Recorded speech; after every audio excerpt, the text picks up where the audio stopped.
man. Hey, everybody, it's time for Great Ace Attorney. I click the start stream button, and you know what my OBS does? It starts the stream? It starts the damn stream. I think you need to talk to your OBS. Figure Very out what its possible. problem is. Maybe Alright. it just wants a sandwich. So, we're about to interrogate Holmes about why he lied to us. And also, I'm hoping hoping somewhere in this sequence we also get to see the statue that was returned, because I would love to know what it looks like. Enoch Dweber. It's just the most boring looking man you've ever seen. We're in the well, actually, we've seen a picture of Enoch Dweber, I think, because he was that long-haired guy with the eye. No, I meant the statue. Oh, the statue. Statues yeah. of the Killer Man. The statue. Yeah, I remember of the Enoch professor. Dweber. Yeah. He's got the monocle. We're That's in the his big process of thing. trying to track someone down. Oh? Yes, a man by the name of Enoch Dweber. You can only say He's it the with the accent. swindler who duped Professor Hairbrain and the engineer who built the kinesis machine. A swindler and an engineer. Quite the modern man. He also seems to be a conjurer of sorts, too, with considerable knowledge of stage magic. We really Something about that. He locate him. seems to be a conjurer of sorts. That's a wild funny. sentence to just say. We really need to locate him before the trial resumes tomorrow morning. But we have so few clues to go on, that's the trouble. Do you have any good ideas? I have no data have bad yet. ones. It is a capital mistake to have good ideas before one has data. If I knew something of the man's appearance, at least, I may be in a better position to help. Here's Yes, a Trevor's picture. appearance, huh? Fortunately for you, We took however, the picture. presently I have little to occupy myself and little to fill my stomach. As soon as you find any clue, no matter how small, I should gladly give you my thoughts on it. Alright, so we can just hand him stuff. Hey, real quick. Mr. Sholmes, did you lie to us? You're going to have to be more specific. Do you have any idea how little that narrows it down? My dear Mr. Narhado, stay that piercing stare. What is this about? Last winter, when we were first on our way to Britain aboard the steamship,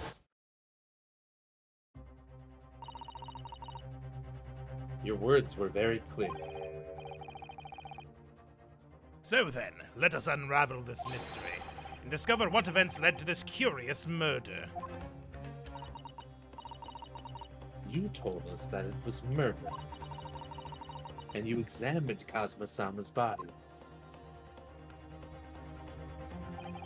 Indeed, and wherein lies the problem? He's met him- walking around. We met him earlier today, the victim, Kazuma Asugi. Well, shit. You're quite sure? Piss! He was wearing some sort of mask and was apparently suffering from amnesia. But yes, I'm quite sure. It was Kazuma-sama.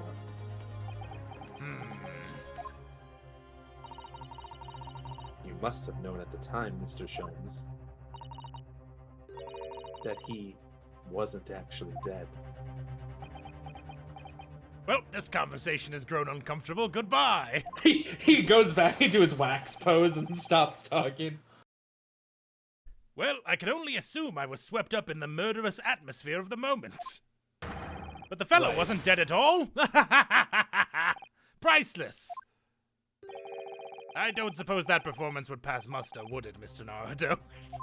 No, I don't believe you at all. I'm gonna I could kick you believe in that the shins. crewman present at the time made a mistake. But not you, Mr. Sholmes. Not the great Mr. the known not mistake maker. I will now tell you something of the first importance, my dear fellow. Great detectives are wont to lie. It will serve you well to remember that. Please, Mr. Sholmes. Tomorrow in court, you will find yourself on the threshold of a very great mystery. For now, I'm afraid that is all I can say. Okay, that's not helpful. How do you feel about my armpits? Mr. Sholmes, about this. As you will see, I'm rather busy at the moment. If it's advice you seek, come to my office tomorrow and I shall be happy to help you. Shall we say, threepence per item as a consultation fee? That's 2 hours of gas, that is. We measure things in gas now. But what is that in window tax? Hey. Mr. Sholmes, would you cast your eyes over this photographic print? Every time I do, it makes me squint. What a weird way to ask that.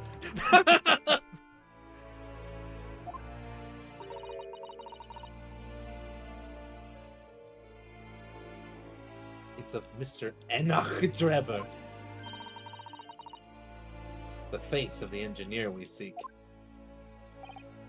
Well, all Englishmen look broadly the same, of course. Especially in this game. What the fuck are you talking about? Though looking at this photograph won't be particularly instructive. You alright, Mr. Sholmes? Ah, yes, forgive me. Very interesting, this. Very interesting indeed. What's wrong, Mr. Sholmes? You've turned quite pale all of a sudden. I have a suggestion, Mr. Nardo. Will you indulge me? Oh, well, what is it? As I explained to you when you arrived, the missing waxwork has been returned. And I personally reinstalled it in the exhibit from which it was taken, behind those thick curtains. Are we going to open it? It's yes. just going to be Enoch Drebber. The professor exhibit, isn't it? I think so, yeah. Would you like to see it? For a mere 5 shillings? That's a special one-time only price, you understand. What? The opportunity won't come again, I might add. Wouldn't you like to see the fruits of my labor? Oh. Well, we do have a rather pressing investigation to carry out. Perhaps we could postpone? The price is a very reasonable 5 shillings. I think you'll find it's well worth it. Oh. Are you being quite serious, Mr. Sholmes? Surely you need only look at my expression to ascertain if this is seriousness or silliness. No, it's not helpful, not actually. Not as helpful as you think. I'm not an uggo! You're an uggo! How dare you? Get his ass. How you come into my stream, you insult my appearance, like we're living in the fucking... what the hell's the name of that book? The Uglies? I don't know. I don't know what I'm trying to do here. I'm trying to make an Uglies Oh god, I reference. do remember that kind of... I don't know if I ever read those. It was by an author that did another book series I liked much more.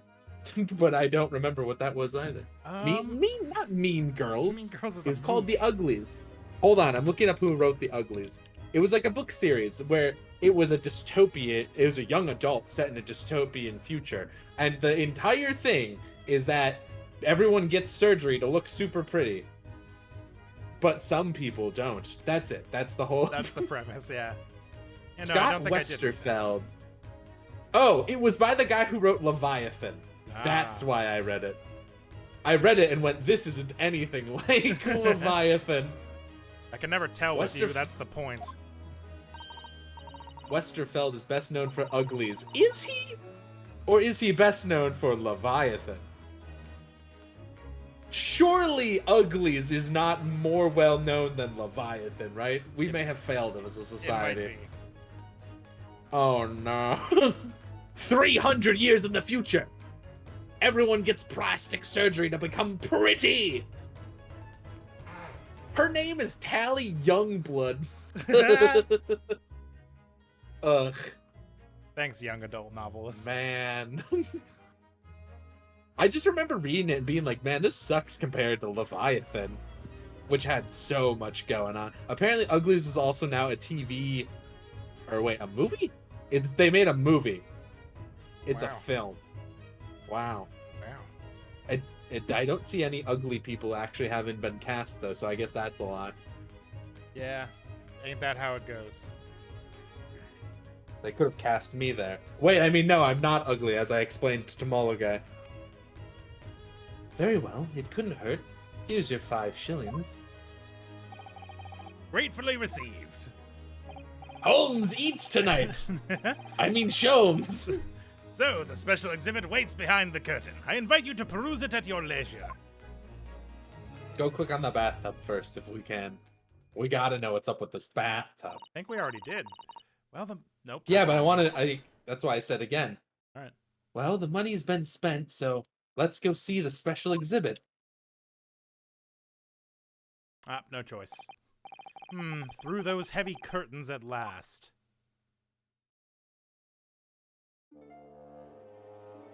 Oh, do have a choice. Bathtub, what's up? Bathtub? Oh my, what a horrifying scene! A murder caught in the grisly act. I know, and in case you were wondering, it's the one with the big knife that's supposed to be the killer. I don't think anybody would be in any doubt about that, surely. And did you know that according to the description, the bathtub at the back has no particular significance? What? Really?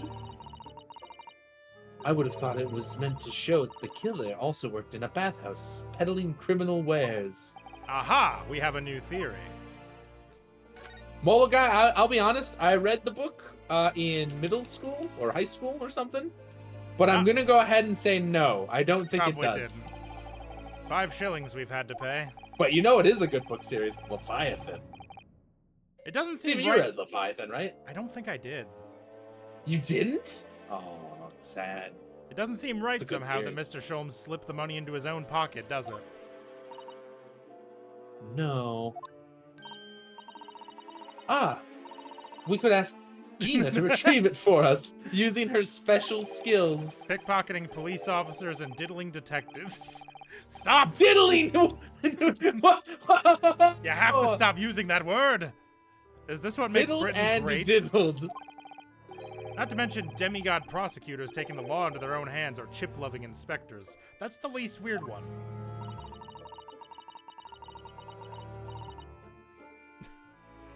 Yeah, what Inspector Gregson comes off rather well in that list, I think. That's what I said. Sort of. 23rd October. Madame Two Spells. Special exhibit. Ah, Jesus. Of course the fucking head's missing. Oh dear, I felt a shiver run down my spine as we walked in here. Miss Susato, I say we turn on our heels and go straight home via a really big confectionery. We certainly can't do that. We've paid 5 shillings already. True. Actually, now I'm looking a little more closely. We've paid good money to see an exhibit that's clearly incomplete. The nerve of that great diddling detective is stop. Far more terrifying than anyone else in this place. It gets funnier every time, though, Steven. This must be what Mr. Sholmes meant when he said the case was largely solved.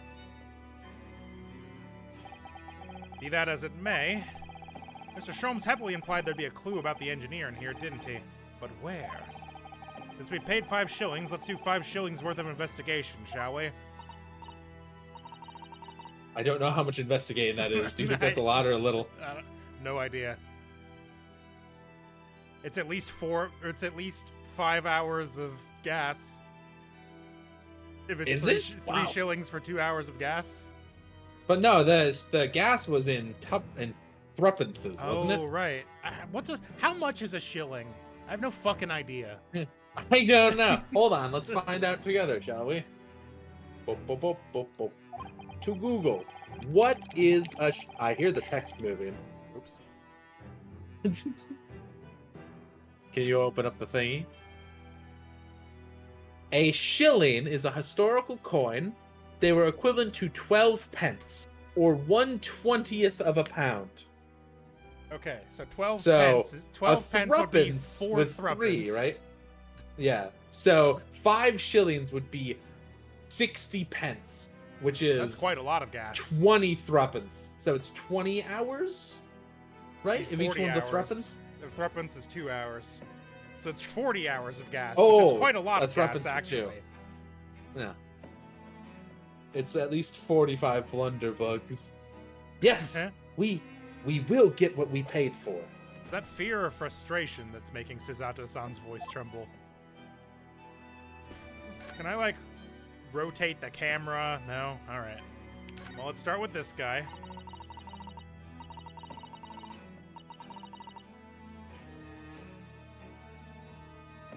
I don't think the headless guy is actually going to help us all that much. The horseless head. So we paid 5 shillings, right? And this said a shilling was 1/20th of a pound. So we paid 5/20ths, which is 0.25. Quarter of a pound. So 0.25 in... What were we going with our year? 1900, I think? Something like that. Whenever the Great Exhibition was, I think that was a real event. Well, there's a lot of great exhibitions. Yeah. Because there was one in 1851. There was the Exposition Universelle, but that was Paris. Great Exhibition, London. You put Crystal Tower in there, too. I don't know if that'll help. Crystal Palace. Yeah, the Great Exhibition of All Nations of 1851, but I thought there was something that dated this game later. Either way. No. I thought we had narrowed down to like the late 1800s. Because if we go with 1851, then...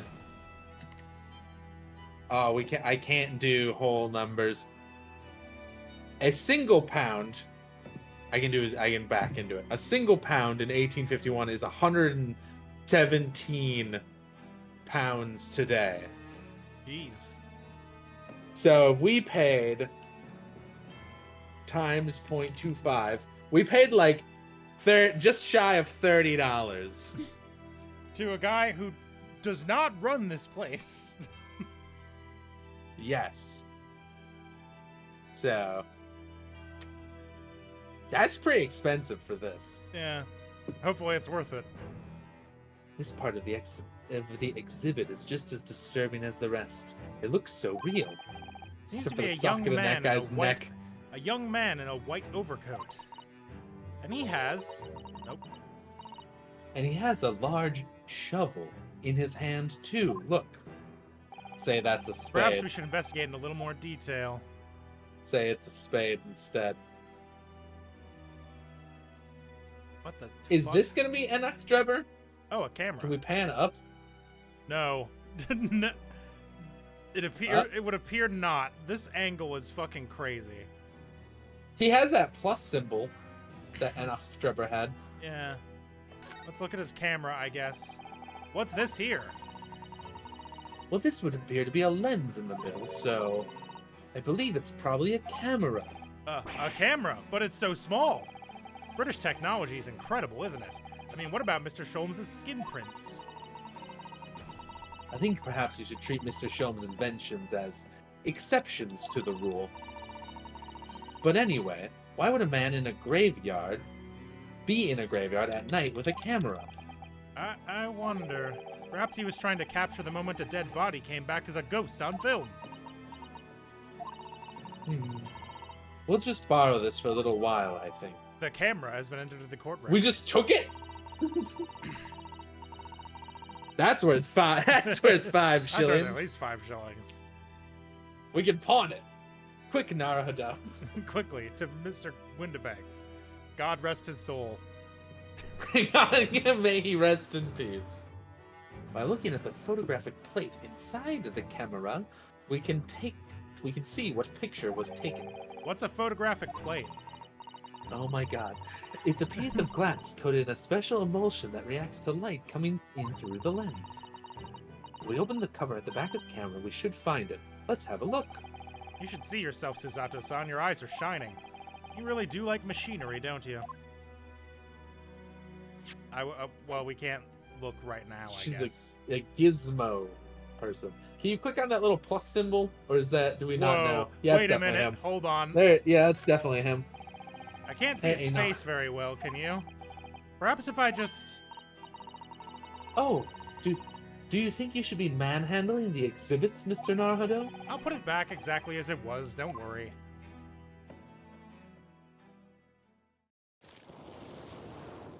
That didn't sound good. We just popped his head off. Hi, Enoch. Ah! What on earth? How can... I don't believe it. A black monocle. Mr. Naruto, is it possible that this man is... Yes. Ha! That portrait's really good. It's Enoch Clever. The color of his hair is different, but... It's unmistakably him. Yeah, it's because this moment spooked him so badly. His hair all turned white, you know? Indeed it is, I assume. Mr. Sholmes. This man is the subject of your present hunt, I believe. Yes, that's right. Just who is this man? Why is he here in this exhibit? And why does the convict behind him have no head?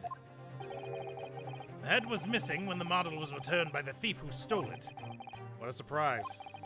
So then the case isn't yet solved, is it? Did I not say so myself? Largely. Largely solved, for my words, I believe. But I must locate the missing head, tout de suite, as Madame would say, or I'll be in grave trouble. A very hungry Iris still awaits my return to Baker Street, preferably with rations. Ah! You know, though, something about this room is strange. Strange? What do you mean? Well, the displays in the House of Horrors are supposed to depict real events, are they not? Indeed they are, Miss Susato. Do go on. And as terrifying as they are, the scenes in the other exhibits are believable. But this one...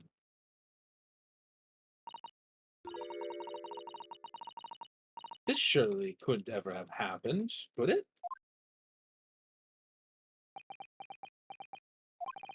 I think it's time I educated you a little. About the nature of the incidents involving the professor 10 years ago. Gasp. Wow, can I click on his shovel? Aw. No! That shovel. Oh, I can look again. When I click on the shovel, I really need to click. I need to click on the shovel. You don't understand how important this is to me.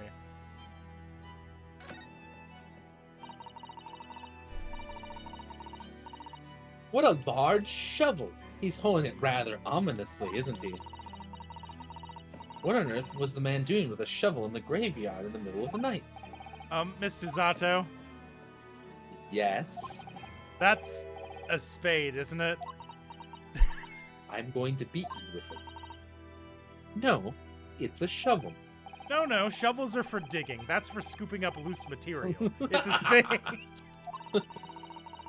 We've been through this, Mr. Naruto. It's a shovel. No. Although, we haven't considered trowels. We've allowed ourselves to be distracted, I feel. Perhaps we should concentrate on what the man was doing with the implement. Then we're going to bury the hatchet?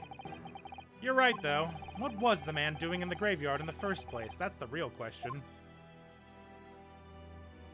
Oh, hey, and now that we're out of the menu, maybe we can look at that there print. Does it light anything? That's quite a large lamp the man's carrying. Or is it a lantern? It's not unlike a Japanese Chochin paper lantern, actually, is it? Wait, which one of these people says, I know we just had it, but which one claims that shovels are for digging and spades are for the other removing loose material? That'd be Ryunosuke. So Ryunosuke says that spades are for loose material. Yes. He is wrong. Yes. As I assumed. According to Lowe's.com, yes, Lowe's.com has a guide for choosing between a shovel and a spade. A shovel is for moving dirt or digging shallow holes, while a spade is for cutting through compacted soil or creating precise holes. Shovels are best for loose material, and spades are for tough, compacted soil. So he's just wrong, it seems. Yes, completely. Incredible. And now we know. I assumed he was wrong because, I mean, look at him. But he's been wrong about so many things. lamp, lantern, ropes, bombs? You want it? It's yours, my friend. Sorry. I got taken by demons for a second. Lamp, lantern, choching? The point is, it casts very little light. To be walking alone in a graveyard at night with only this. Well, I certainly couldn't do it. Not sure I could visit a graveyard at all, even in broad daylight, to be honest. Alright. Now that we're out of investigation mode, can we... Well, I guess I have to go in here to look at it, don't I? Examine. I want to see that print. Tell me what's on the print. Oh, look, the cover came open. Yes, now, there should be a glass plate inside. You have to change the plate with each new photograph you want to take, you see. There appears to be no plate in this, if I'm looking at it correctly. There's no plate, yes. Is something wrong? There is no plate. It's been removed. Ah, what a pity. But I suppose if you think about it, this wouldn't be the actual camera that was used at the time, just like the waxwork isn't the actual person. So we'd never have found a photograph or print of the executed convict coming back to life anyway. Oh. Yes, you're quite right, of course. Poor Suzato-san, she looks devastated. Would have been nice, though. Would have made everything a lot easier. You could have clicked on the front, by the way. It was glowing. Yeah, you're right. Hello, the front. Oh. Oh. Oh. What a wonderful machine. You really love contraptions like this, don't you? Oh, yes. Anything mechanical I find absolutely irresistible. Almost irresistible, surely. Well, whenever I see a pocket watch, for example, I can't help myself. I simply have to take it apart. That's worrying. I've stolen so many pocket watches. Gina taught me how. Yes, Father tells the time by the rumblings of his stomach.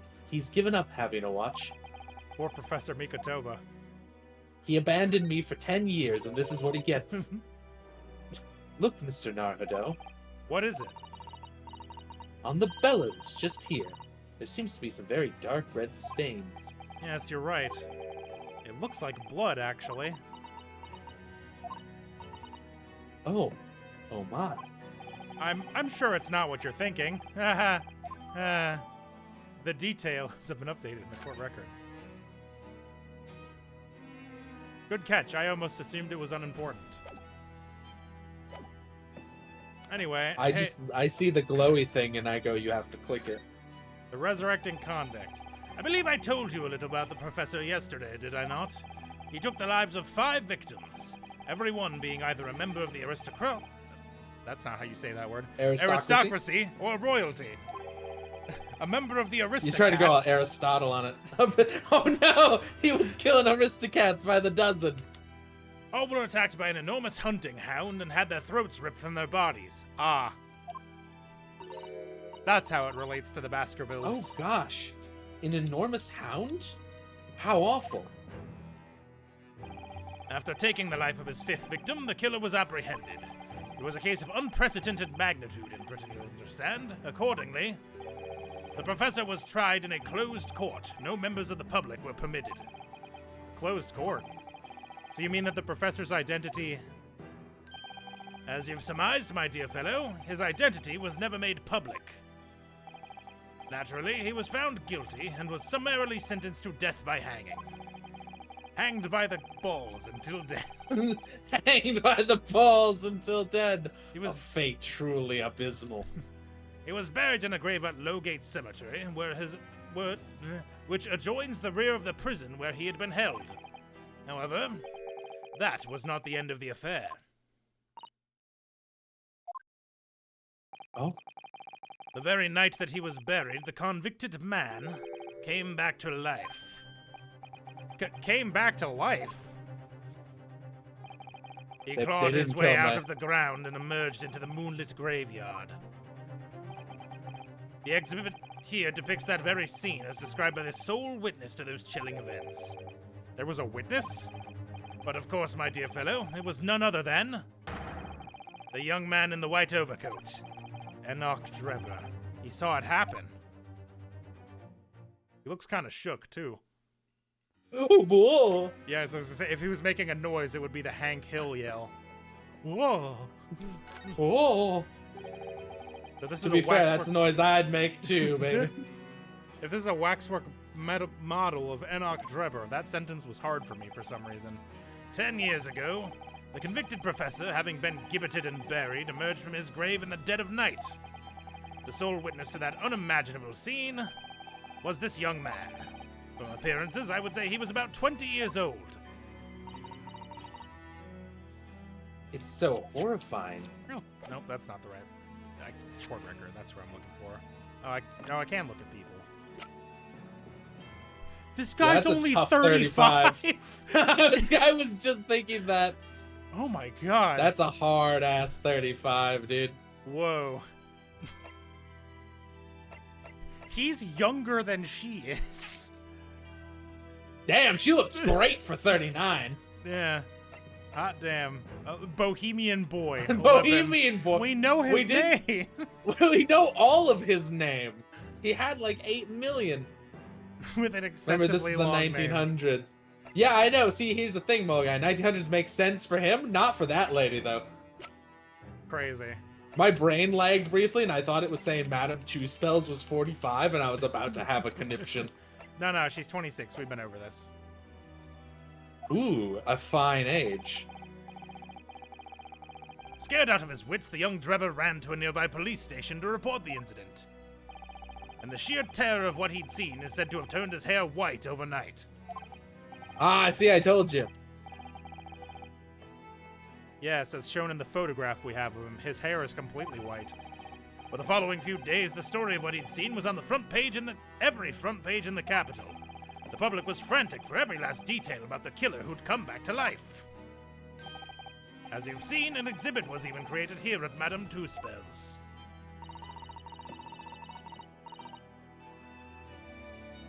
I can quite understand why the man's hair turned white, certainly. Maybe she can afford the adrenochrome. Maybe she just drinks, like, the preserving fluid, and it keeps you young. Has anyone ever tried? If I simply preserve my insides. Yeah. My body is a temple, and that temple is full of formaldehyde. What I don't understand is what Mr. Drebber was doing there in the first place. In a lonely graveyard in the middle of the night. Yes, what was he up to?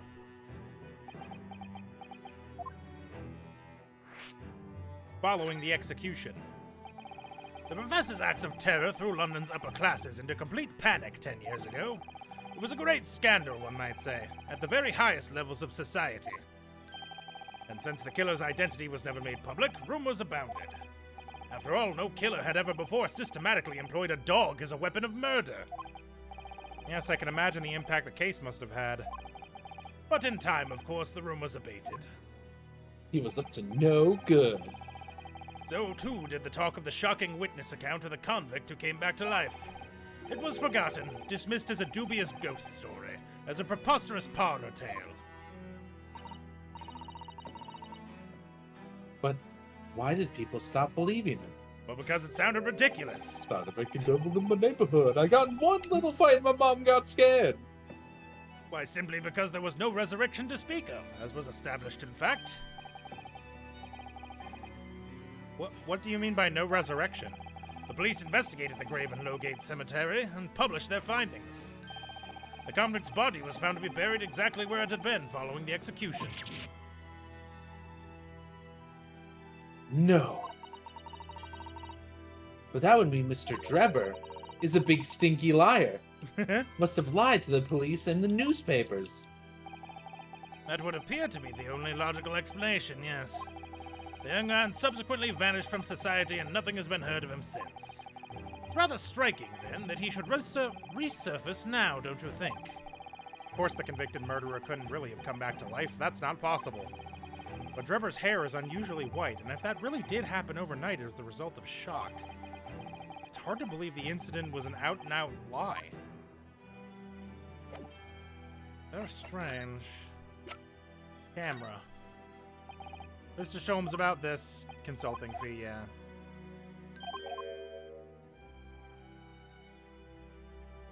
I can't present people at him, so that's not helpful. I don't think we have anything else we can show him, really, so we might be... Is this anything? Odie Assman. Yes, a fearsome adversary. What? You mean you fought him? I once infiltrated his criminal organization in order to investigate the man and his activities. How did you manage that? But he saw through my disguise instantly. Mustache, of course. I still remember what the man said to me now. What was it? Whoever saw such a tall old lady? Old lady? Indeed, but my special disguise hasn't seen the light of day again since that humiliation. Mrs. Minicle isn't retired. Mrs. Minicle? I want to give my right arm to see that. And I guess we have not investigated this. This must be the killer, the fiend known as the Professor. Yes, I think so. According to what Madame Two-Spells said, he killed 5 victims, all of noble or royal blood. The waxwork is so lifelike, isn't it? Like all the models in this place.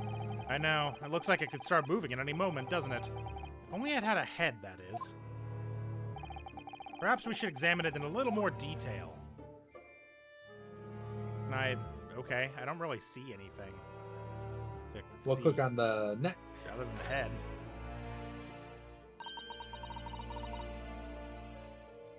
So this is the condemned man. Yes. Wow. My throat just seized there for a second. I aged 40 years. Why did you turn into the Godfather for a second? Yes. This is the condemned criminal. The so-called professor. The so-called professor. Came into my house the day of my daughter's wedding. Killed 5 of my men with a dog. Then perhaps his head was chopped off by a guillotine. But unable to find peace, he emerged from his grave as a headless ghost. Do we have to entertain such terrifying ideas, Miss Susato? Anyway, I'm sure the model had a head once. There's a metal fitting for it, see? I get no respect. No respect at all. Then perhaps Mr. Sholmes absent-mindedly forgot to reattach it? That's an extremely absent-minded detective you're describing, isn't it? Or perhaps the thief absent-mindedly forgot to include the head when he or she returned it to the museum. And that would be an extremely absent-minded thief. Could there have been some reason why only the head wasn't returned? Yeah, I bet the head looks like Odie Assman. Well, it looks like Odie Assman, yeah. Something, whatever yeah, the definitely reason. something like that. Means we don't know what the face of this infamous professor looked like, do we? Oh. There's something caught just inside the convict's jacket here. It looks like a piece of broken glass, and quite a big piece, too. It's very... nope. It's very thick, isn't it? But 5 times thicker than normal window glazing, I'd say. Speaking of windows, had you heard... I wonder where such a thick piece of glass could have come from, I wonder. I suppose it must have been made thick to increase its strength? Or the amount of sunlight it can channel into a laser beam. But why? Well, perhaps. Because the glass had to span a particularly wide area, such as in a big building, for example. Maybe if it was some sort of crystal tower glass. Well, we've seen a large glass building recently, haven't we? And some of the glass was broken, too. So they put the waxwork back after the thing? That's incredible, actually. I was wondering what they were gonna do to get rid of the waxwork. They just put it back. They just put it back. No one What a suspected weird thing. crime. You don't mean... Exactly. I wonder if Odie Titsman is out there. He's there in my heart, damn it. At the Great Exhibition. But why would glass from the Crystal Tower be lodged inside this waxwork's jacket? Makes you think, doesn't it?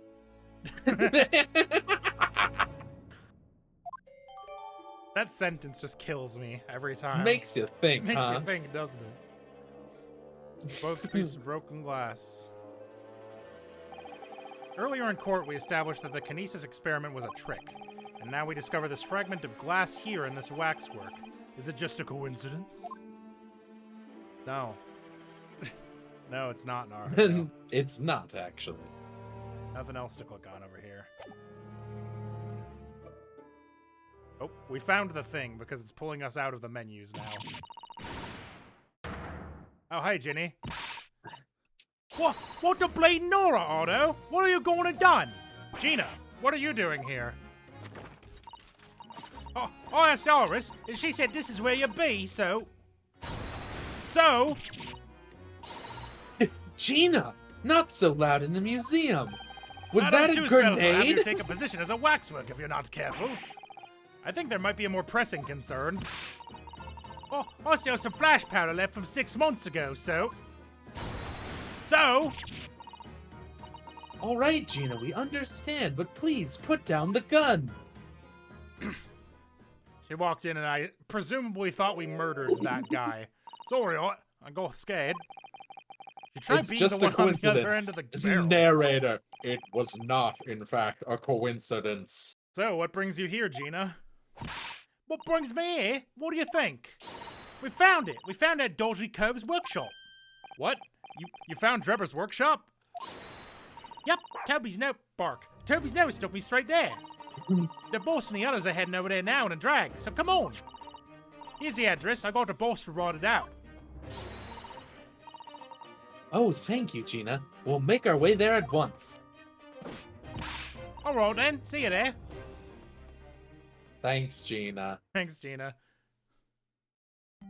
I'm glad you showed up, you rocketed flash powder into the Hugo, ceiling, don't mind and me. then left. I'll just stay here, being still. What? I don't have sympathy for you. I know my place in the exhibit over there. Oh dear. Someone is feeling sorry for himself. Let's go, Mr. Sholmes. You're coming. Your words hearten me, I must say. But if I were to shirk my duties here, Madam would have me pay monetary recompense and Iris's dinner plate would be empty once more. Forget that. I'll pay for everything. Then there's not a moment to lose, my dear fellow. I shall hail a carriage at once. No offer to share the cost for Mr. Sholmes, then. I shall gladly pay half, Mr. Naruto. Thank you, Mr. Sato. Right, let's go. I've got you, fam. 23rd October, Enoch Dleba's workshop.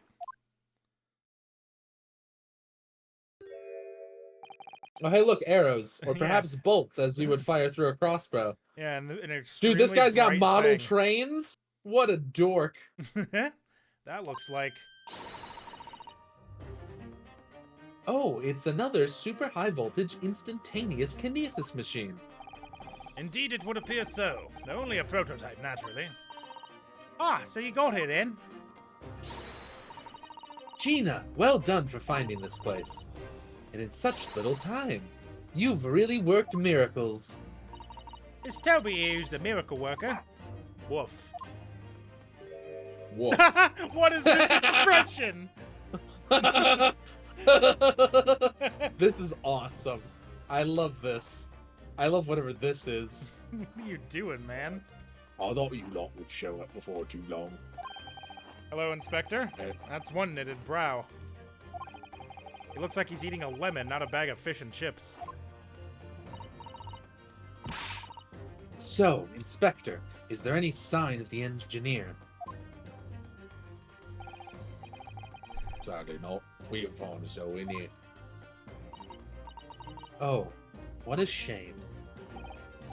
Well, thank you for letting us know about this place and giving us the chance to investigate. According to what Gina tells me, we only found it thanks to a clue you lot turned up. I wouldn't want to say go to Paris with a debt of gratitude unpaid. For example. For example, as a hypothetical. Thank you. Models of the most efficient way of land transportation? What a dork. Correct. My favorite thing about trains is how tech bros keep inventing them by accident. It's funny every time. Yeah, those on buses. They're really good at, like, what if there were some sort of vehicle that could move a lot of people Well, buses are just wannabe once. trains. They're like, how do we fix this traffic congestion? We've tried more lanes. I know. We'll make a tunnel where you bring your car and your car goes through the tunnel and it's underground and it just follows the tunnel and it's super efficient. Genius. Genius. There's no other way to do that. It has to be a car. Anyways, if you're hoping to snoop around here, I'll get cracking. All Van Zeeks and their investigation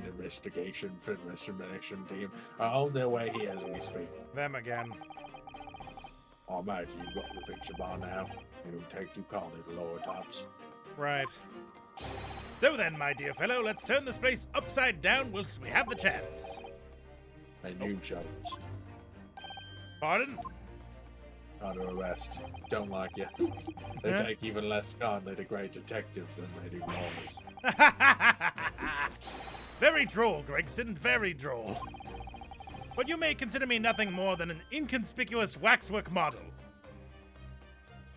What? What do you mean by that? What? Why did he do that? What was his Let's see what we can find in here.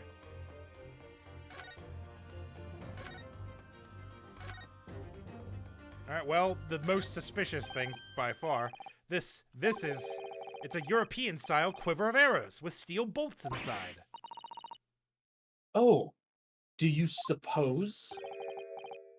Crossbow bolts, these. And just what size of the bow you lot turned up at the exhibition grounds? In other words... Yep, has more evidence to support your theory. It all goes to show Trevor was the one pulling the strings behind the scenes of the whole scam. The details of the crossbow have been updated in the court record. Hooray!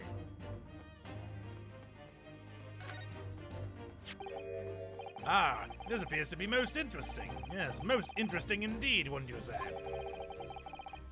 It's an impressive-looking back massager, that's for sure. I've no doubt that if you hit your shoulders a few times with that, your aches and pains would soon go away. It's a Royal Society trophy for excellence in science. A young scientist could wish for no higher honor. Ah. Would you like a massage? No, I'm fine. Thank you. I had no idea it was such a grand thing. Never seen a trophy before, I guess. I think it's becoming increasingly clear that there's much more to this Enoch Drebber than conjuring tricks. He's no mere conjurer of cheap tricks. I couldn't agree more, my dear madam. And how about you, Mr. Naruto? Wouldn't you like to take it with you? For your tired shoulders, of course. I'm being mocked. He's not gonna let that go, is he? It's curious, though, isn't it? You would expect such an important trophy to be proudly on display somewhere, not haphazardly cast aside. English gentlemen can be quite a mystery at times. The science trophy has been entered into the court record. What if it's not even his or something? Oh, a plane? Just ganked it. What on earth is this? An aeroplane, Mr. Naruto. One day, scientists believe it will allow humans to freely fly the skies. Is that how the trick will be described, is it? Sorry? Well, it's actually suspended by a thin but very strong cable, isn't it? Oh, Well, this model is, yes, but a real aeroplane would actually fly high in the sky. While suspended for somewhere even higher in the sky, of course. Yeah, man. Because large metal objects obviously can't stay in midair unsupported. So to you, the solution is ever taller towers. They're not Naruto. That's what fucking engines and shit are for. It's actually the lift created by the drag of the wings. Air pressure. I'm sorry, Mr. Naruto. That machine is covered by a special dispensation for Scientific Equipment Act. No, it isn't.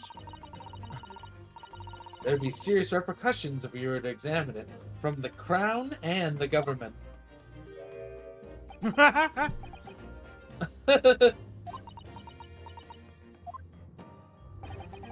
Well, those two don't seem to be holding back. It's quite hollow inside. No working parts or devices of deception to be seen, my dear fellow. No loose change dropped on the floor, nothing. Not even a bone for Toby here, my dear fella. British people are very much ruled by their own ideals, aren't they? I think that's just these two, Miss Susato. Oh, there's a door. Door? This door doesn't want to open. Where do you think it leads? We'll never know. Yeah, it looks like I've got a pretty hefty lock on it. I'll just make sure there's a locksmith on his way over here from the yard, so hands off till he gets here. With permission, Inspector. I could have that lock open in less than a minute. Well, you don't have permission. Aw. And no one's giving it to you. Gregson looked as though he really enjoyed that. Well, there's no sound of anyone on the other side. No, Drebber must have fled at the first sign of danger. Thud!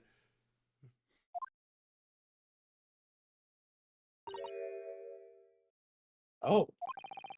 Something wrong, Mrs. Otto. Well, I thought I heard a noise from the far side of that door. Well, Gina, did you hear it too? Probable cause, probable cause! Yeah, I heard it, no. What do you reckon, Toby? Woof, woof. Right, mind the grease.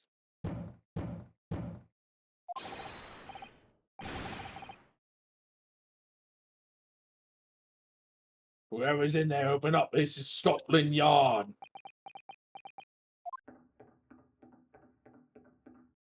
What? What the fuck? Good job, dipshits. Oh my. Someone is in there. Was. Oh, this rotten bleeding lock.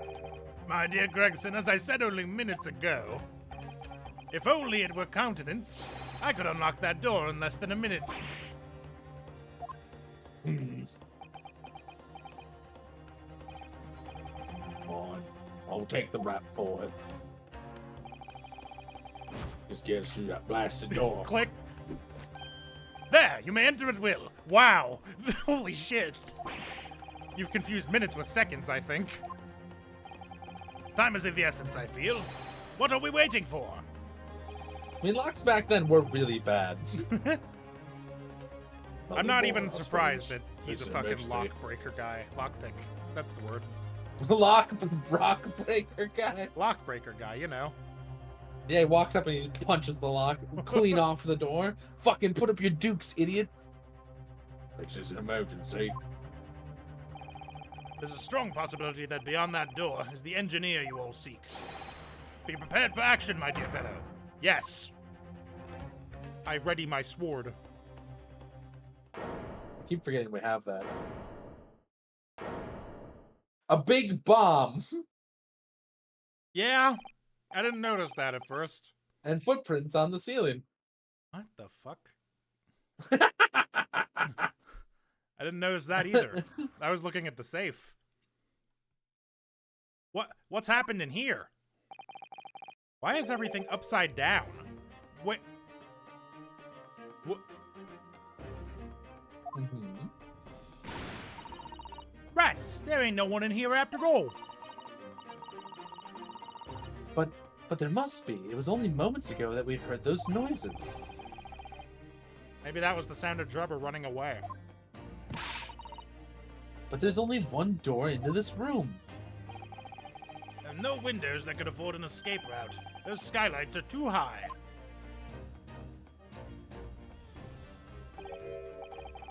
Huh? What's up there? Are they footprints on the ceiling? Oh, what a feeling when you're dancing on the ceiling. Below me. What? What have we here then? Sorry? You heard me. You heard me, sunshine. I love they're both just squatting. Looks like someone's trying to burn something in a hurry. Oh, that looks like a set of blueprints. To what? That Professor Hairbrain's balmy machine, is it? Blimey, if we had these, there'd been no need to muck about trying to investigate all that scrap metal. There is something of great interest here, too. $5. This I'll keep rope it. was lying on the floor at the foot of that pillar.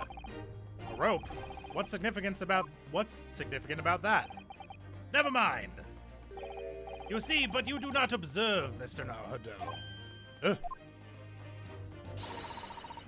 We must investigate the room thoroughly, and before the forensic investigation team arrive too. The safe appears to be the only thing that is not upside down. Because I can see legs, it's bolted to the floor, actually. Yeah. Should we click on this first, or should we leave that? I hope this whole room... We should leave it. I hope this whole room comically flips upside down somehow. I know, right? Like, that seems to be the implication, doesn't it? That it's like on a big axle or something. But why would you do that? I don't know. Why would you bother? That's a very large safe. I don't suppose even Mr. Sholmes could open that lock. Bet he Although could. if you were a thief, you could just steal the entire thing, I suppose. Nah, it's bolted to the ground, idiot. It's bolted to the floor to prevent exactly that sort of underhand trick, Mr. Naruto. Well then, you could just steal the floor as well, I suppose. This man's always one step ahead. I'm sorry, but you really aren't making any sense at all. Anyway, I think we can agree that whatever is inside must be very important. We got some upside down shit all over the room. Almost every piece of furniture is upside down. Even Mr. Sholmes' suite isn't ever this much of a mess. You're in no position to comment on mess, Mr. Naruto. But I suppose it's not quite the same thing, is it? I mean, it's not messy in here per se, it's that everything is literally upside down. But why? I don't know, it's very strange. Lamp. I mean, balloon. Lamp? Lamp. Bombs. Lamp. That's a really Bombs? lovely model. It looks just like a real flying balloon. I think it's probably staying aloft on the same principle as a full-size balloon, using gas.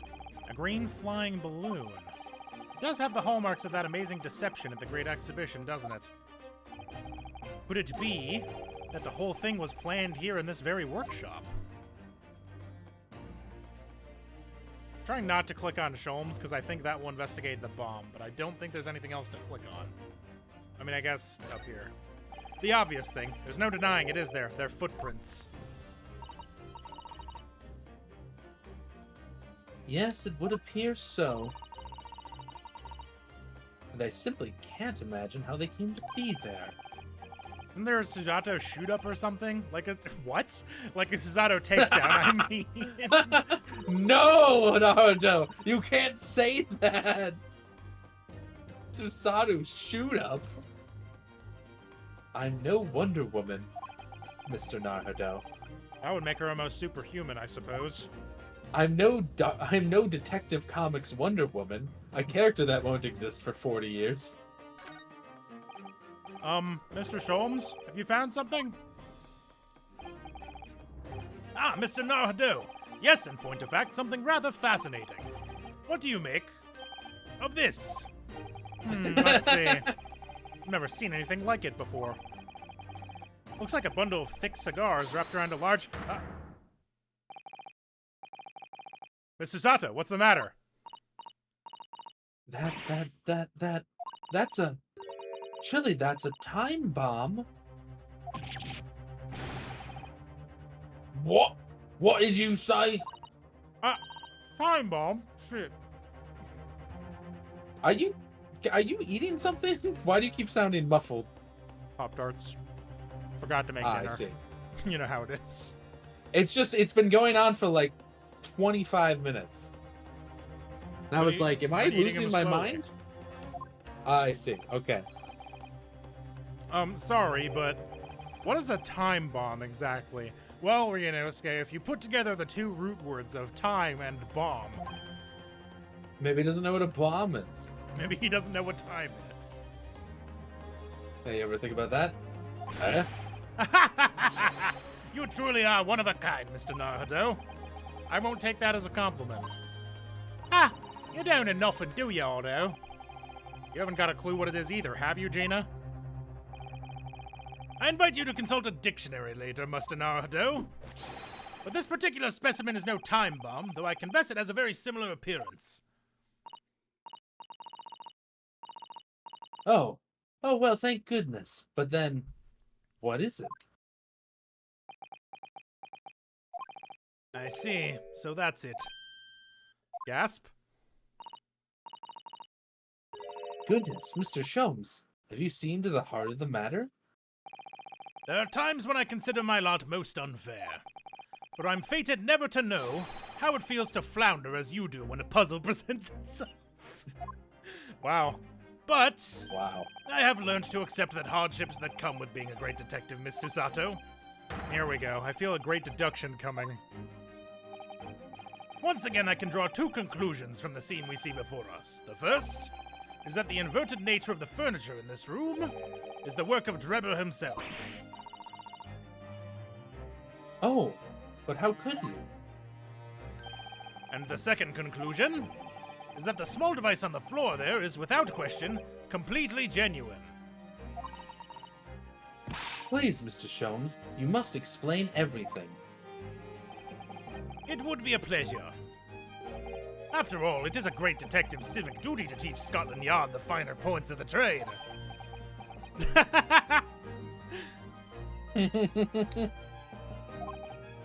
Well, Inspector Gregson seems delighted with the idea anyway.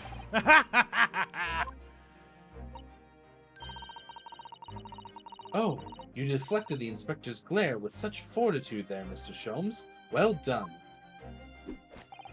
You're too kind, my dear madam. I hereby dedicate this great deduction to you. Kindly stand just there, Miss Susato. Oh yes, I'd be delighted. So, shall we begin? Once again, Herlock Sholmes is proud to present his Logic and Reasoning Spectacular. Hold on, let me get into the pose really quick. Flipped furniture. It's plain to see that this room is in complete disarray. The bed, the table and chairs, the lamp, everything is upside down. Almost as if every item in the room had until recently been happily positioned on the ceiling, before falling straight down onto the floor. Every item in the room was on the This is me. Every item in the room was on the ceiling. Are you suggesting that... Indeed, the key... Oh, hey, look. Indeed, the key here... What the fuck is gravity? Is gravity. It would appear that technology has at last succeeded in freeing us from the great pull of the Earth. But the gravity in this room was reversed and then suddenly restored to normality. Goodness. The inverted furniture clearly reveals the truth about the part gravity played in this whole business. I quite understand your skepticism, Mr. Sato. I, too, was incredulous at first. However, my conviction in my analysis was cemented when I observed this. An anti-gravity device, almost identical to the one featured in a dream of mine only the other day. It came to him in a dream. But then why does it have a clock on it? A most relevant question indeed. That is a timing device that controls when the gravity direction will switch. There was clearly a requirement for the engineer to be able to restore normal gravity automatically. And the commotion when we heard earlier from the other side of the door was the moment that restoration occurred.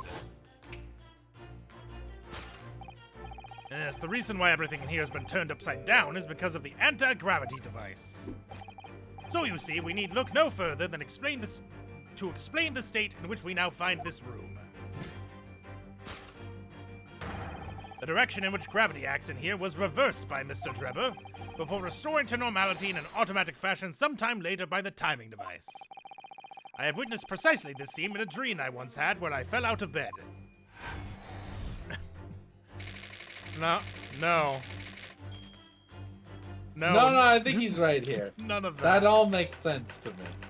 Missing engineer. Now let us consider the next conundrum. What was our engineer friend's aim? Indubitably, the greatest clue we have to explain his actions is above our heads. Yes, how is it possible that there are footprints all the way up there on the ceiling? A question whose answer will lead us neatly to the truth, my dear madam. The reason there are footprints on the ceiling is because of the nearby skylight. Huh? Of course, Drebber's aim was singular, to escape. However, there is but one way into this room, excepting the skylight, that is. What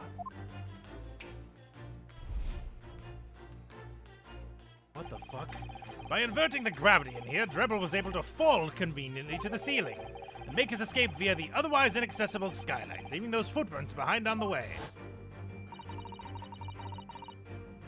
But the ceiling in here is very high, Mr. Sholmes. If the gravity reversal was sudden, wouldn't Mr. Drebber have fallen up to the ceiling rather violently?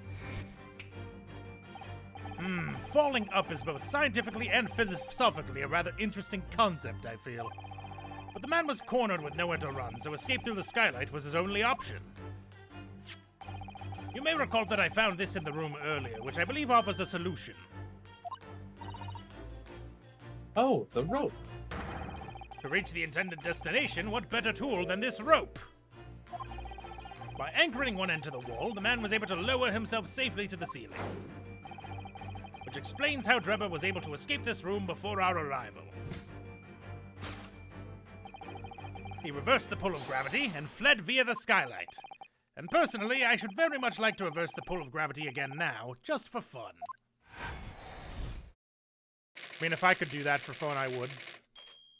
Just once in a while, change the gravity in a room. Gravity rush be like. Thus concludes Sherlock Sholmes' great deduction of this topsy-turvy puzzle. Me too, Gregson.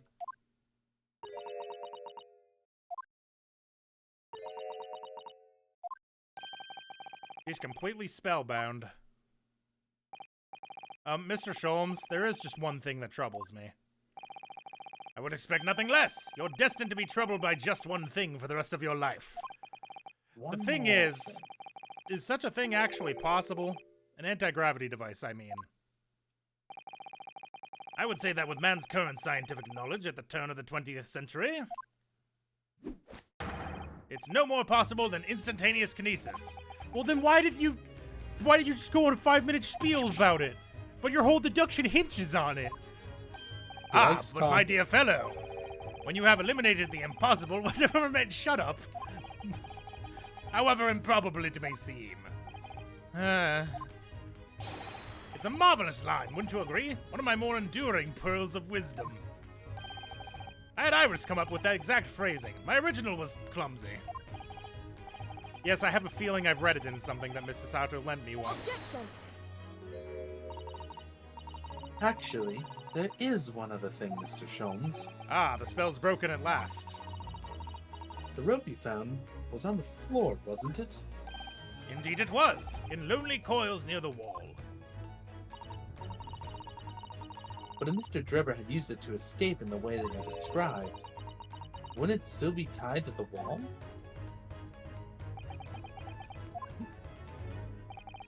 Mysteries inevitably unravel in the end, as I think you'll find do ropes.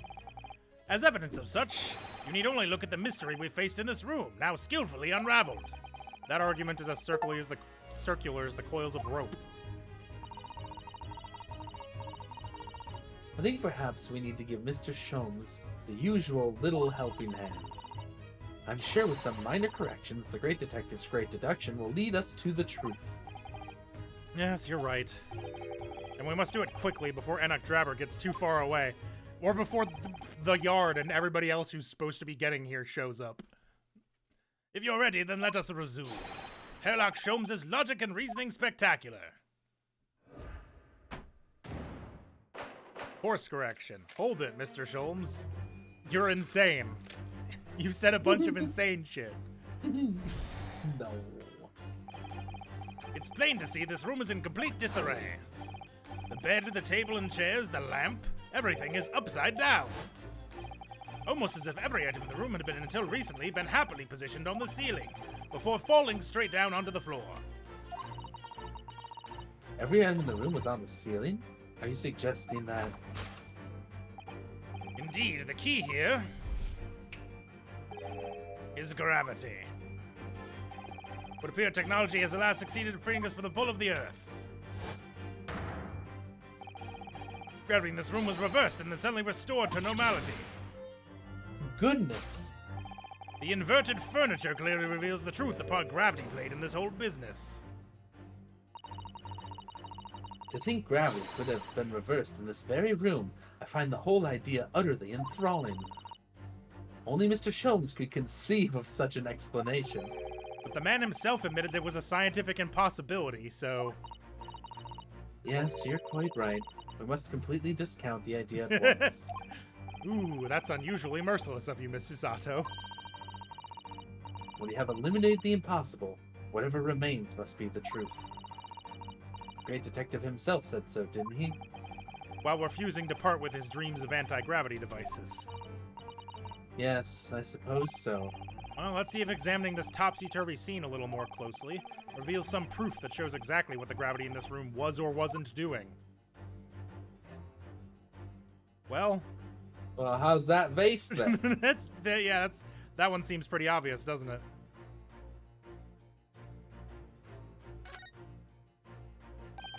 Well, I wasn't expecting to find a pretty bunch of flowers in here, that's for sure. Ah, look at that.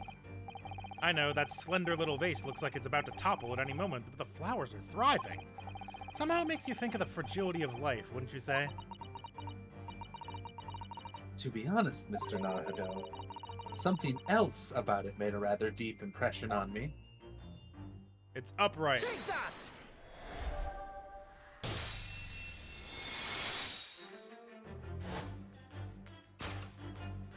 The upright face clearly reveals the truth about the part gravity played in this whole business. Upon my word, Mr. Naruto, you've surpassed yourself by completely turning my argument on its head. Trying to impress your assistant here, perhaps. I love she's like, what, huh? Excuse me? No one is trying to steal your spotlight here, Mr. Sholmes, trust me. As you rightly say, though, it appears at first glance that all the furniture in the room is upside down. This unassuming slender vase is standing keenly to attention. And unlike the large safe, there is nothing affixing it to the floor. And it's the exception that breaks the rule. In short, much as it pains me, the gravity in this room was never inverted at all! My deepest sympathies for your loss. Oh, poor Mr. Sholmes. But the show must go on, so let us continue with our deductions. Now that we know this contrivance is not in fact an anti-gravity device, there remains but one other possibility. You don't say. Someone deliberately turned over every piece of furniture in here. Which might sound obvious, but leaves one mystery very much unsolved. Namely, why would anyone choose to do that? Quite, and naturally there is an explanation. Yes, the reason why everything in here has been turned upside down is because of the anti-gravity device. No? He's absolutely determined that this device must have something to do with it, isn't he? I'm afraid the lure of an exciting scientific explanation is too strong. Well, there's no doubt that somebody did this. Somebody turned all this furniture over. So whoever it was must have had a reason. I'm afraid nothing comes to mind at all, though. Well, let's look around and see if the answer presents itself. I'm going to turn the camera slightly to the right. Oh. Take that! You turned it to the left. Yeah, I sure did. Damn it. You'd think after 29 years I'd be pretty good at determining left from right, but alas, I am not. Yes, the reason why everything in here has been turned upside down is because of the safe combination. Precisely! I believe, Mr. Naruto, that you had a very similar experience once, did you not? Yes, last year, when I bought a lottery ticket and noted the ticket number down on the inside cover of a book just in case. That's it! For people are forgetful souls at heart and always make a written note of important information. Just keeping the ticket itself safe would be more sensible, I think. And what, pray, happened next, Mr. Naruto? When the day of the draw came round, I'd forgotten which book I'd written the number in and had to turn my room upside down to find it. That's it! For people are forgetful souls at heart and always forget what they've noted things down. Not if you always note things in the same place. I actually won the second prize, you know. But I couldn't remember which magazine I'd slipped the ticket into, so I had to turn the room up. Thank you, Mr. Naruto, but I believe I proved my point now. Which is that a very similar scenario is clearly unfolded in this room. I couldn't imagine not remembering what chair you wrote your safe. I know, that's on the kind of bottom. insane. I wrote it on some piece of furniture, but which one? Better start flipping. Finding himself requiring access to the safe, the occupant of this room needed the combination code. You remember that he'd written it on the underside of a piece of furniture, but forgot which one. Leading to the state in which we now find the room. Yes, Mr. Drebber overturned all the furniture in here in a desperate hurry to locate the combination code that would unlock the safe.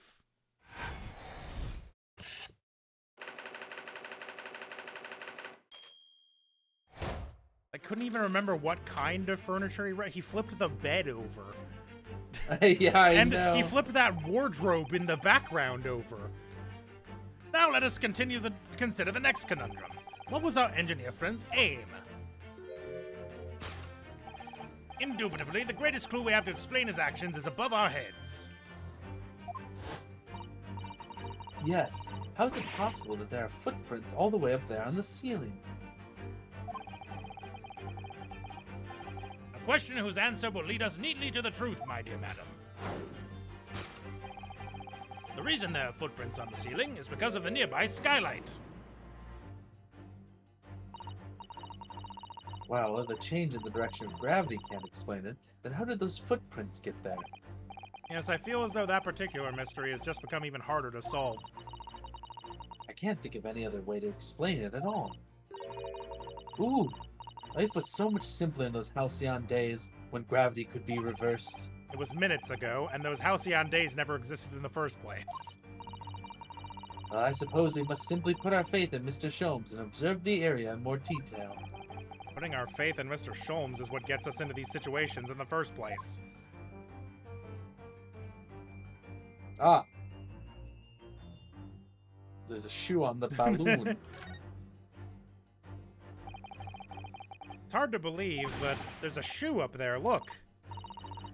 Oh yes, and there are more footprints on this little balloon, too. Perhaps the shoe was thrown up there and became lodged, do you think?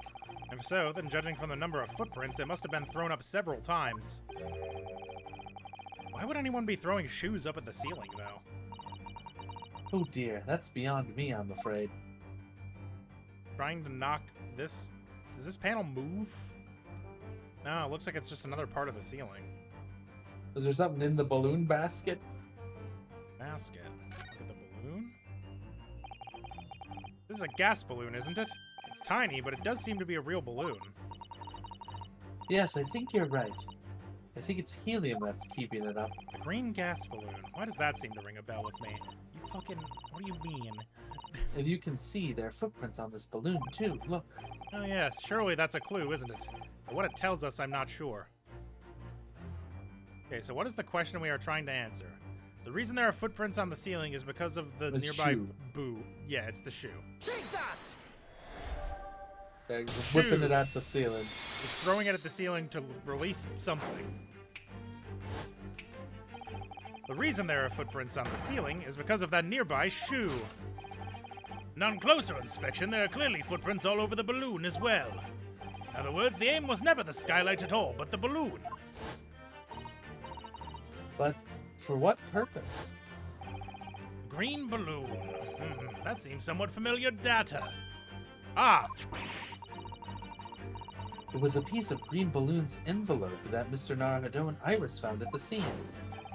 And inside the green balloon that Master Gotts claimed he saw above the stage when the incident occurred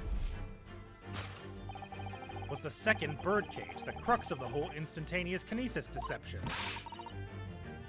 You mean to say... Oh, so there's something important in that balloon. If we assume the balloon in here is a model of the one used on the day, there's a strong possibility something may be concealed inside it.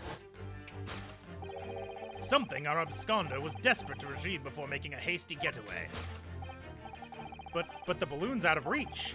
That's why he resorted to a projectile, namely, the shoe. Ah! Most probably, Drebber intended to tear a hole in the envelope by assailing it with the shoe. There must have been a sharper object in here someplace than a Then shoe. the shoe? No. Not even one of these hardcover books. However, his efforts were thwarted when the shoe itself became a prisoner of those lofty heights. Imagine throwing a shoe and getting it stuck on top of a balloon on the ceiling. Oh dear, we desperately need to examine that balloon. If only there was some way we could see inside. You may recall that I found this in the room earlier, which I believe offers a solution. Oh, the rope. To reach the intended destination, what better tool than this rope? Mr. Sholmes has managed to bring the deduction back to the rope. Alright, I have to admit, that was clever. So we just throw the rope up to the balloon and then pull it down to us on the ground? Which is much easier said than done, I feel. It could take us a very long time as well. True. Perhaps we need a more surefire method. In fact, we already have one, of course, don't we? Crossbow, arrow, Take that! kerblam.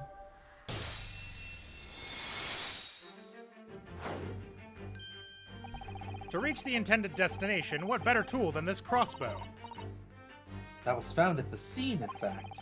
In all likelihood, belongs to Mr. Drebber. If the man had only brought it away with him that day, he could have avoided losing a shoe at such a critical time as this.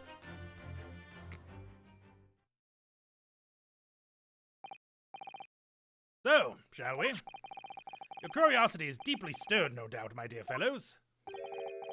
What is it that Enoch Drebber has hidden inside that balloon? Bam! That's the head. What the? A waxwork? Indeed it is. A waxwork head is inside a metal mask. A mask that is shut tight and fastened with a strong and quite impenetrable lock. So we can't see the face inside, that means. Just a moment. This is the head of a waxwork model? Does that mean... Oh, goodness. I see you've joined the dots, Miss Susato. Excellent. Ah, of course, a headless waxwork model. The case of the abducted Madame Two-Spell's model that you'd largely solved. It was only the head of the killer that was still missing. Indeed it was. But I believe Madame Two-Spells will now have to settle her sizable account with me. This, as you may have now surmised, is the head of the infamous professor. Yes. But why is it here? This conclusively confirms my suspicions. The man responsible for stealing the professor from Madame Two-Spells and returning it, sans tete, earlier today, was none other than Enoch Drebber. This is incredible. Professor Hairbrain's case and the waxwork abduction they're inextricably linked by Enoch Trevor's workshop. Who could have thought? The waxwork head is read into the court record. Ah, well, it appears our logical pleasure cruise has come to an end, my dear fellows. All that remains is, yes, to speak with the architect of this adventure. The architect? You mean Mr. Drebber? As it seems quite impossible that he escaped He's one of in these the room. skylights. He's in that wardrobe. Yeah, Obviously, the man must still be in behind here. you. Must still be here in the room. Or he's in the safe, maybe. Which That would be insane. crazy. And his location should be abundantly clear. If you simply reflect on the journey we've made together during this deduction. I think he's in the safe. Enoch Trevor's right here, somewhere in this room. So, Mr. Naruto, will you do the honors? Yes, of course. Mr. Drebber's hiding place must be the safe would be really funny. I'm pretty sure it's the safe doesn't look big enough to hold a 35-year-old man. It's the safe. Well, I mean, this won't give us damage, so... Take that! Click it. Yeah. Wait. Before we gained access to this back room, we heard noises from There was a in big here, clunk. which tells us the engineer was still in the building at that point in time. He was, in fact, searching for the combination to his safe. And pressed for time, made no attempts to right the furniture he had overturned in the process. From which we can deduce that his search for the combination happened very recently indeed. In summary, Mr. Enoch Drebber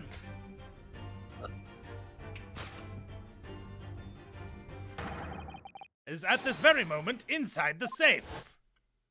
No. Thus concludes Sherlock Sholmes' great deduction of this topsy-turvy puzzle. I told you he was in the safe.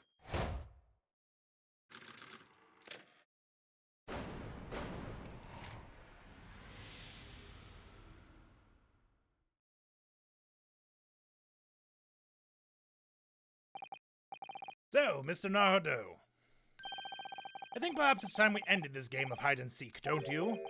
By opening the safe, you mean? What else?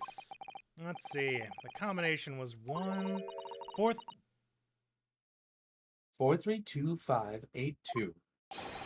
I knew that. All right, then, here goes. You said 1.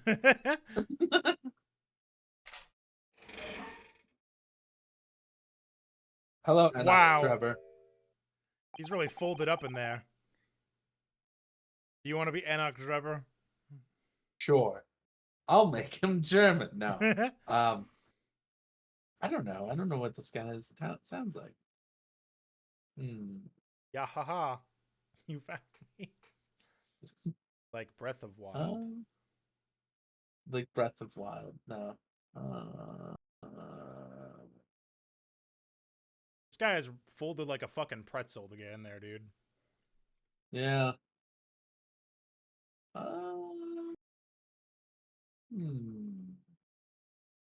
Now, I do see that there's a wheel on the inside, but how is he intending to get out? I assume you just unlatch it from the inside Yeah. somehow. Must be. Seems like a good security feature to have on a person-sized safe. I'll figure out the voice later. We'll just. You found me.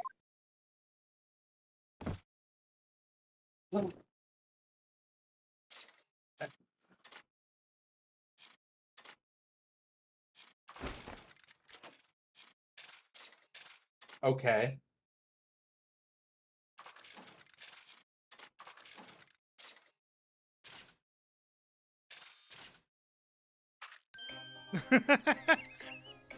Didn't like any of that. That was a whole thing. That's Mr. Enoch Drebber, I presume. Well, I guess he's a robot. I guess so. Meep boop, meep boop. Correct. You'd better start talking. You tricked Professor Hairbrain with that bogus machine you built. And you shall have to explain the theft of the waxwork from Madame Two Spells as well. Whilst I would be delighted to answer your many questions. Personally, I would advise that you deactivate my little parcel first. Deactivate. Your parcel? I refer, of course, to the time bomb. I left it in a most prominent position. Ah. Ha, ha, ha.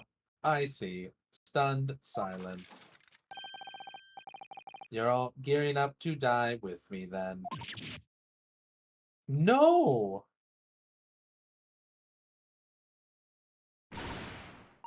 Mr. Sholmes, with only 7 seconds to spare. That was too close for comfort. I got 1 foot in the grave already.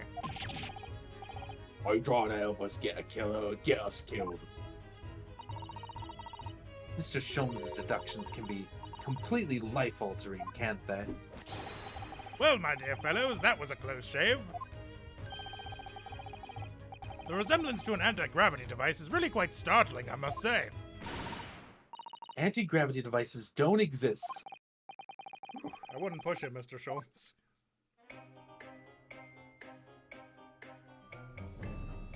And God, he's got a little carnival theme. It's got the little tick-tock of the clock. What happened here? What on earth happened in here? You've found me, haven't you? No need to screw me down any further. Everything in here is precisely what it seems. Yeah, well, we'll be giving it a thorough going over, don't you worry, Trevor.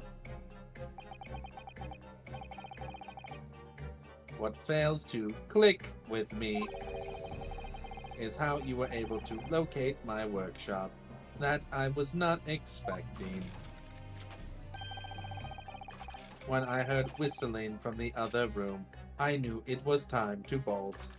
They snuck so many puns into this. Whistling? Ah, that would have been me. Oh, For some reason, I woke in a fine fettle today.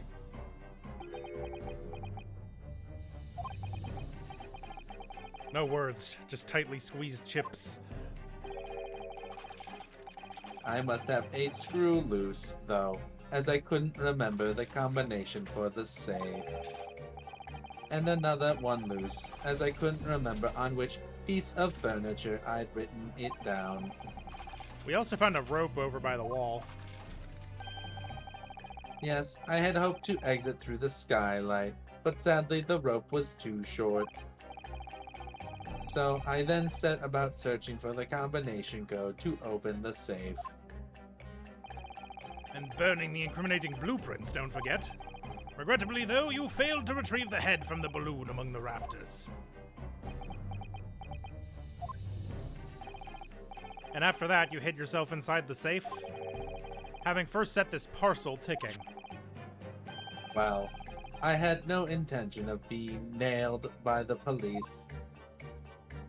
The time bomb. Oh, Death Wish, have you? I'd rather saw a ticking time bomb.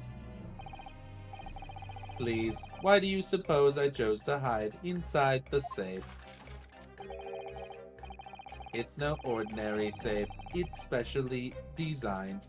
A dynamite explosion wouldn't leave a scratch on it.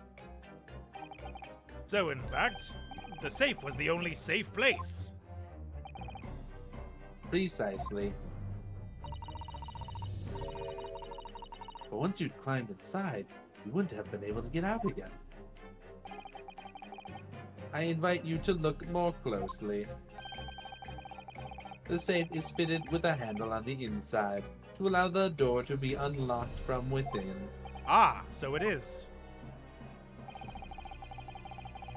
I had always intended to blow this place to smithers in any case. I just wasn't expecting uninvited guests to come along and screw up my plans. You mean to say, you were planning to blow us all up? No, no, that was unforeseen. What do you mean?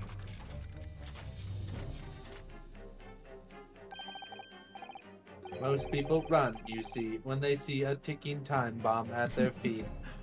They don't get into a 5-minute argument about whether or not it's an anti-gravity device. Ah. I calculated the time required for retreat to a safe distance and set the device accordingly. But your seemingly endless discourse in here threw a spanner in the works.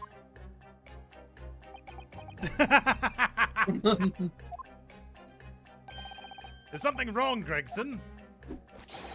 Do I have something on my face, besides the usual eyes, ears, nose, and mouth? Egg. That's a good joke, Josh. Thank you. I liked that one. I think we have a fairly good idea of what's been going on here now. But what about the 2 incidents you've evidently been involved in recently? Professor Hairbrain's instantaneous kinesis experiment at the Great Exhibition, and the waxwork model you stole, which this head belongs to. That's no ordinary head, you know. It's the head of the professor. Clad in a mask with a lock so strong, I'm unable to open it safely to reveal the killer's identity. How the fuck did Madame Two Spells get it then? Does she know who it is? I've been considering carrying it around That's as a... up, yep. That's enough. What's going on here, Gregson? I'm sure you're aware that I have sole jurisdiction to investigate here. Yes, well... Dr. was the Steve law? again. Scythe again. So the forensic investigation team are here. And you know full well this engineer is a key witness. Why are you allowing this lawyer access to him? If Lord Strongheart knew of this, you'd be finished. You lot, leave at once. My dear madam, there's no need for such a threatening tone, I assure you. After all, that's no way to greet an old acquaintance, is it, Dr. Scythe? Hello, Sholmes. Mr. Sholmes knows Dr. Scythe. He's the father of her child. If it's protecting the machine next door that's causing such a sour expression on your face, you are quite misguided. It's really nothing more than a shell, you... Get out! But of course, we'll show ourselves the door. I see you haven't softened at all. I'm dying. Mr. Naruto! Yes? It would appear that our delightfully entertaining investigations have run their course for the day. But Mr. Sholmes... Let us leave this place in the doctor's capable hands. I said get out, now, all of you. Your presence here is not required either, Gregson. Understood. I'll just say one thing before I head off. Was it for this lawyer and his companions? We'd never have found this place. The whole workshop would have been blown to bits. There's a time bomb set in here. That this lot disarmed. Inspector.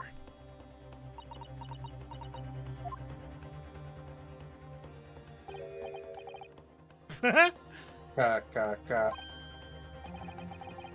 Something giving you a chuckle, has it, Trevor? So sorry. Didn't mean to offend. You're quite right, of course. You did disarm the time bomb, didn't you? What? Yes. You did disarm that one. What? Eh? Why are you... That one? Yeah, you mean... Got.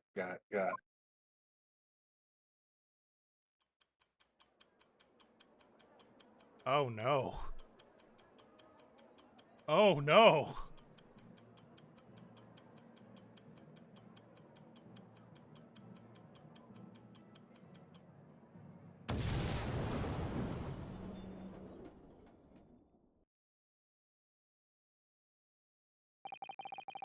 It was an hour later that we heard the news. of the enormous explosion that ripped through the experimentation stage at the Great Exhibition. Professor Hairbrain's invention and all of its secrets were blown away forever.